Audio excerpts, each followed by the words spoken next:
వాస్తవంగా ఆహ్, ఈ భారతదేశానికి సంబంధించినటువంటి అత్యంత ముఖ్యమైనటువంటి అడుగులే ఇప్పుడు పడుతున్నాయి.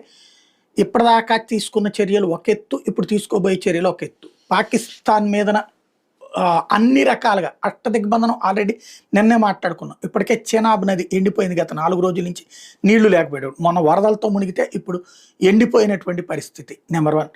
రెండో పక్కన ఐఎంఎఫ్, వరల్డ్ బ్యాంక్ దగ్గరికి దానికి అప్పులు ఇయ్యొద్దని చెప్తున్నాం. అదే సమయంలో ఐక్యరాజ్య సమితిలో అది ఒకటి వాగితే మనం 4 సమాధానం చెప్పాం.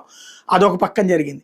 దాంతో పాటుగా మనకు సంబంధించి ఇప్పుడు చేయబోయేటటువంటి చర్య ఆ ఏరివేత ఉగ్రవాదుల ఏరివేత దేశవ్యాప్తంగా నడుస్తోంది. అదొక వైపు ఉంది. ఇంకొక వైపున వచ్చేటప్పటికి సైనిక మోహరింపులు ఆల్రెడీ జరిగి ఉన్నాయి. వాళ్ళు కాల్పులకి తిప్పికొడుతూ ఉన్నాం.